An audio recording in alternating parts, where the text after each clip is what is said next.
بسم اللہ الرحمن الرحیم۔ آج کی یہ نشست ایک خاص اور یادگار ملاقات پہ مبنی ہے۔ آج میری ملاقات ہوئی تحریک خاکسار کے ایک مخلص اور باوفا کارکن جناب محترم بشیر احمد خاکسار مرحوم کے صاحبزادے جناب جمیل احمد قریشی صاحب سے۔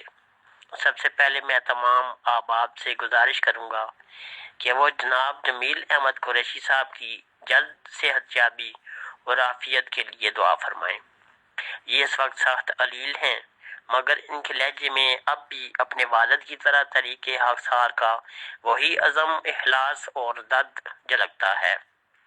مرحوم بشیر احمد صاحب نے اپنی پوری زندگی طریق خاکسار کے اصولوں اور نظم و ضبط کے ساتھ گزاری۔ انہوں نے حقی ودی کو نہ صرف پہنا تھا بلکہ اپنی زندگی کا حصہ بنا لیا تھا۔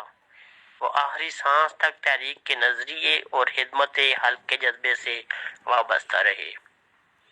آج مجھے جمیل احمد قریشی صاحب سے ملاقات کا موقع ملا، جو کہ بالکل اچانک ملاقات تھی۔ ان کی کمزوری اور بیماری کے باوجود تحریک کے تذکروں میں ان کے چہرے پہ جو روشنی تھی وہ قابل دید تھی۔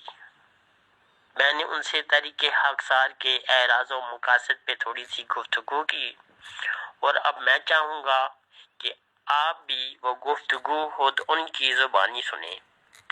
آئیے چلتے ہیں قریشی صاحب کی جانب۔ السلام علیکم جی۔ تو طریق خاکسار کے بارے میں آپ تھوڑا سا روشنی ڈالیں گے، ان کی کیا خدمات تھیں؟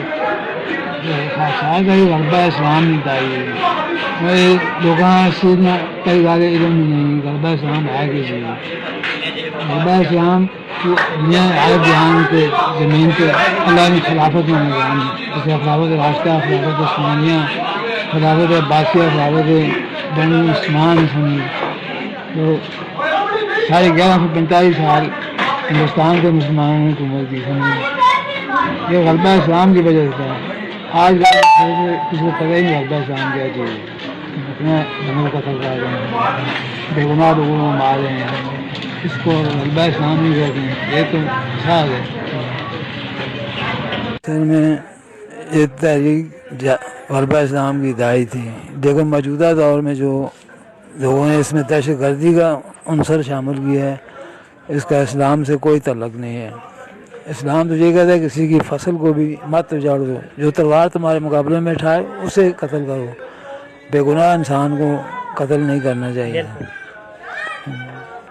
باتیں تو بہت لمبی ہیں، ہم بھی بڑھاپے کے اسٹیج پر ہیں، سمجھے ابھی دیکھ رہے ہیں کیا ہوتا ہے، سمجھے بہرحال علامہ مرحوم صاحب کی پیشن گوئی ہیں، کبھی اراکان کی پہاڑیوں پہ رحمت کے آثار دیکھ رہا ہوں، کبھی کوئی ہمارا ہندوکش کی پہاڑیوں پر رحمت کے آثار دیکھ رہا ہوں۔ یہ وہ پیشن گوئی ہیں جو مستقبل میں پوری ہوں گی۔ نعمت اللہ شاہ فارسی رحمۃ اللہ علیہ کی پیشن گوئیاں ہیں غزوہ ہند کے بارے میں، تو میں نے بڑی ڈیٹیل سے وہ رکھی ہوئی ہیں، پڑھی میں نے، سمجھے وقت انشاءاللہ آئے گا، سمجھے قریب لگ چکا ہے، یہ آخری صدی ہے، یا ہم مارے جائیں گے یا فتح یاب ہو جائیں گے۔ اللہ اسلام کو پوری دنیا میں غالب کرے، آمین جی آمین۔